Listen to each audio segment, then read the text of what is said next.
আমি সদায়ে সকলোৰে মুখত এটা কথা শুনি থাকোঁ, মানুহৰ নিজৰ এটা টেলেণ্ট থাকে। যদি সকলোৰে নিজৰ গুণ আছে, তেনেহ'লে মোৰো ভিতৰত কিবা গুণ আছে চাগে। সেইটো কি? কুকুৰাই জাবৰ খুচৰাৰ নিচিনা তুমিও মোৰ দৰে নিজৰ ভিতৰত থকা স্পেচিয়েল টেলেণ্ট খুচৰি ফুৰিছা নেকি? তোমাৰ মূল্যৱান অলপ সময় দি কথাবোৰ ভালদৰে শুনা আৰু নিজৰ লুকাই থকা স্পেচিয়েল টেলেণ্টটো তুমি নিজেই বিচাৰি পাই যাবা। যেতিয়া আমি আমাৰ লগৰ কোনোবা এজনক জীৱনত সফল হোৱা দেখোঁ, তেতিয়া আমাক নিজৰ ওপৰতে অলপ বেয়া লাগে। তেতিয়া আমি নিজকে বুজাই লওঁ, তাৰ কিবা স্পেচিয়েল টেলেণ্ট আছে চাগে, সেইকাৰণে সি পাৰিলে। আমিও আমাৰ স্পেচিয়েল টেলেণ্ট বিচাৰিব আৰম্ভ কৰি দিওঁ আৰু এটাৰ পাছত এটা ওলাই থাকোঁ যে মই কি ভালদৰে কৰিব পাৰোঁ, তাতে চাগে মোৰ কিবা টেলেণ্ট লুকাই আছে। দুটামান ফটো ক্লিক কৰি ভাবোঁ ফটোগ্ৰাফাৰে হৈ যাওঁ নেকি। দুদিন পাছত সেইটো গ'ল। নিজৰ টেলেণ্ট বিচৰাৰ আগত তুমি এইটো বিচাৰা, তোমাৰ ইণ্টাৰেষ্ট কিহত আছে, কোনটো বিষয়ত তুমি আগ্ৰহী।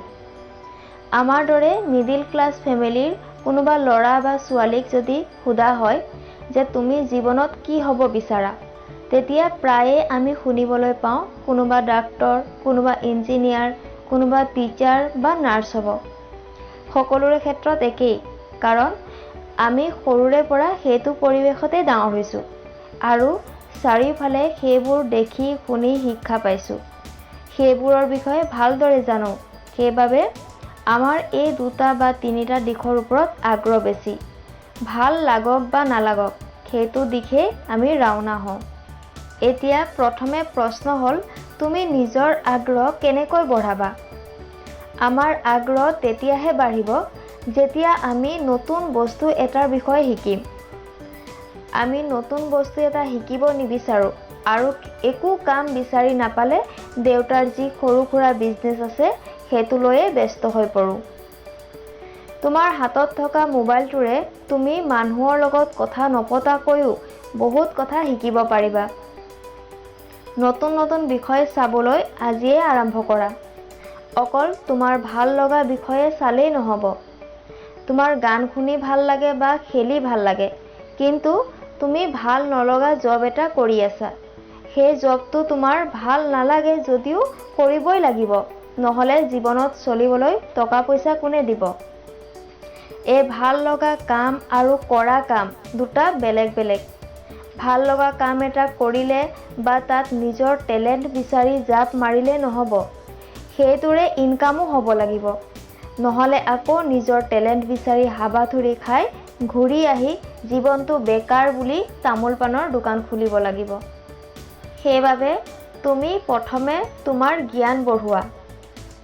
কোনো বিষয়ৰ ওপৰত জ্ঞান থাকিলেহে তাৰ ওপৰত তোমাৰ আগ্ৰহ বাঢ়িব আৰু আগ্ৰহ থাকিলেহে সেইটো কৰিব মন যাব।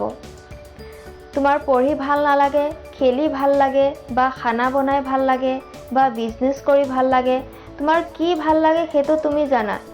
সেই ভাল লগা বা আগ্ৰহ থকা কামটোৰ বিষয়ে আঁতি গুৰি মাৰি শিকা, সম্পূৰ্ণ জ্ঞান লোৱা আৰু সেইটো বাটেৰে গ'লে জীৱনত আগুৱাব পাৰিবা নে আধা বাটত ৰৈ যাব লাগিব, সেইটো ভালদৰে চোৱা। সদায় নিজৰ চেল্ফ কনফিডেন্ট ষ্ট্ৰং ৰাখিবা, যাতে এবাৰ হাৰিলেও আকৌ উঠি চেষ্টা কৰা। তুমি যিটো বাটেৰে যাবলৈ আৰম্ভ কৰিছা, সেইটোত হাৰি লগৰজনক বেলেগ কামত সফল হোৱা বা আগবাঢ়ি যোৱা দেখিলে তেতিয়া তুমি নিজৰটো এৰি তাৰ কামটোলৈ জঁপিয়াই নাযাবা। সেইবাবে তুমি নিজে কোনটো বাটেৰে যাবা তাৰ বিষয়ে প্ৰথমে ভালদৰে জ্ঞান লোৱা, শিকা, কামটোৰ প্ৰতি নিজৰ আগ্ৰহ বঢ়োৱা, কামটো মনোযোগেৰে কৰা, তেতিয়া তোমাৰ লগতে সকলোৱে তোমাৰ টেলেণ্ট দেখা পাব। এতিয়া তুমি ভালদৰে বুজি পালা যে স্পেচিয়েল টেলেণ্ট বোলা বস্তু কাৰো লগত জন্মগতভাৱে নাথাকে। যিকোনো বস্তু পাবলৈ কষ্ট কৰিবই লাগিব। মাছমৰীয়াই মাছ ধৰিবলৈ পানীত নামিবই লাগিব। আজিৰ এই ভিডিঅ'টো ইমানেই আছিল। ভিডিঅ'টো চাই ভাল লাগিলে লাইক কৰিব আৰু নিজৰ বন্ধুবৰ্গৰ লগত শ্বেয়াৰ কৰিব। এনেদৰে আৰু ভিডিঅ'বোৰ পাই থাকিবলৈ চেনেলটো ছাবস্ক্ৰাইব কৰিব আৰু কাষতে থকা ন'টিফিকেশ্যন বেলটোত অল কৰি দিব।